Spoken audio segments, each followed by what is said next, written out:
ሳውዝ አፍሪካ ያሉ ስደተኞች ፋብሪካ ስለማቆም ነው የሚያስቡት። ዩሮፕ እና አሜሪካ ያሉ ደግሞ ማክሲመም በጤና መኖራቸው ነው የሚያስቡት። ዩሮፕ እና አሜሪካ ያሉ ግብር ያጨናንቃቸዋል። ሳውዝ አፍሪካ ያሉ ስደተኞች ግብር አያውቁም። ግን የራሱ ጥቅምና ጉዳት አለው። ገንዘብ አላቸው። ሳውዝ አፍሪካ ያሉ በጣም ሰው ይወዳሉ። ደግሞ የሚገርማቸው ነገር የሳውዝ አፍሪካ ስትሄዱ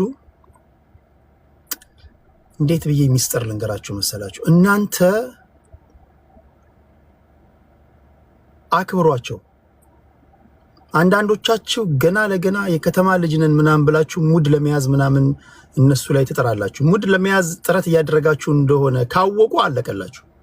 በቃ አለቀላችሁ ስላችሁ በቃ አያምኗችሁ። ከዛ በኋላ ከእናንተ ይርቃሉ።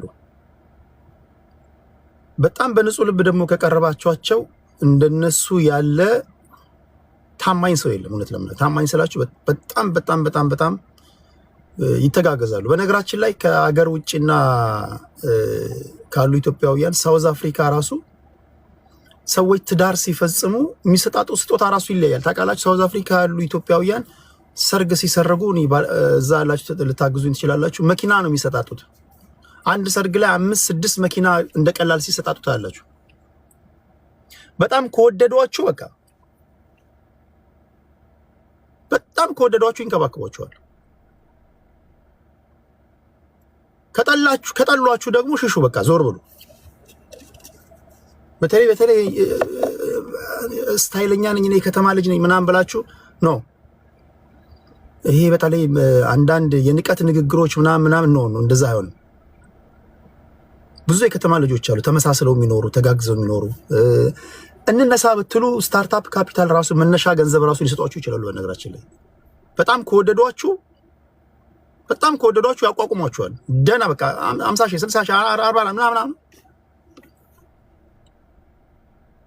የሆነ ነገር ከፈለጋችሁ ወደ ሀገሬ ልመለስ ነው ምናምን ካላችሁ ኢትዮጵያውያን እዛ ያሉ ኢትዮጵያውያን ተሰብስበው ደና ገንዘብ ሰጥቷችሁ ይሸኟችኋል። ዛት ሷ ብዙ ጊዜ በነገራችን ላይ ታችሁ ከሆነ በመንፈሳዊ ህይወት ላይ ያሉ ሰዎች ፓስተሮችና ነቢያቶች ወደ ሳውዝ አፍሪካ የሚደረግን ጉዞ የውሃ መንገድ የሚያደርጉት የትኛውም ነቢያት የትኛውም ፓስተር አሜሪካ ሄድ ከምትለው ሳውዝ አፍሪካ ብትለው በቃ ደስ ይለዋል።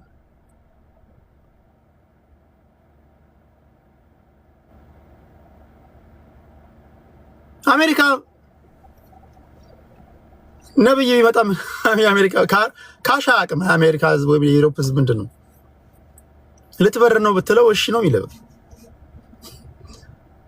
ትበራለህ ትከንፋለህ ብትለው የሚሰጥህ ገንዘብ የለም። ሳውዝ አፍሪካ ግን የሆነ ቃል በተነፈስ በቃ ዝም ብለው በ50,000 ራንድ በ100,000 ራንድ ምናምን ነው የሚገርፉ። በዛ ላይ መጽሐፍ ይዘህ ከሄድክ በጨረታ በምናምን በቃ ጀስት ሚሊዮነር አድርገው ይለቀዋል። ብዙ ነቢያቶች የውሃ መንገድ የሚያደርጉት ለዛ ነው። እዛ አካባቢ ጸጋ ሌሎች ጸጋ እና ሳውዝ አፍሪካ በጣም በኢትዮጵያውያን ቁጥጥር ስር የወደቀች ለኢትዮጵያውያን እግዚአብሔር አሳልፎ የሰጣት ሀገር ትመስለኛለች። ነገር ግን አንዱ ችግር የወረቀትና የሰላም ጉዳይ ይመስለኛል። የወረቀትና የሰላም ጉዳይ አሁን ምርጫው የእናንተ ነው። ሳውዝ አፍሪካ ብር አለ። የደህንነት ጉዳይ ግን አስጊ ነው። የ5 ዓመት ህፃን ልጅ ሊገላችሁ ይችላል። የ5 ዓመት ህፃን ልጅ ሊገላችሁ ይችላል። እያንዳንዱ ቤታቸው ሁለት በር ነው ያለው። 3 ይሁን 4 አላውቅም። 2 በር ነው ያለው። ስትገቡ ሌላ በር አለ። ሰው ተደባብቆ ተፈራርቶ ነው የሚኖረው። ቢኮዝ ማንንም ስለማቅ ገንዘብ በተለይ እንዳላችሁ ካወቁ ጠቋሚው ራሱ ብዙ ነው። የራስ ሰው ምናምን ያስበላል ምናምን። ይሄ በጣም አስቸጋሪ ነው።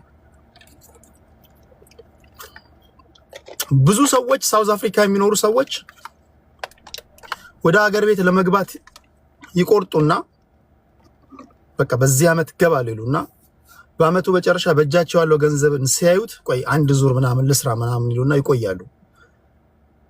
ትኬት የቆረጡ ሰዎች ቆይ አንድ ዓመት ብቻ ለስራ ምናምን ባሉበት ቅጽበት የሞቱ እንዳሉ አውቃለሁ። ህይወታቸውን የተከተፉ ሳውዝ አፍሪካ ገብታችሁ ብዙ ጊዜ ወደ ሀገሬ ገባለሁ ብላችሁ አንዴ ከወሰናችሁ ቀጥታ ገቡ። ሐሳባችሁን እንዳቀይሩ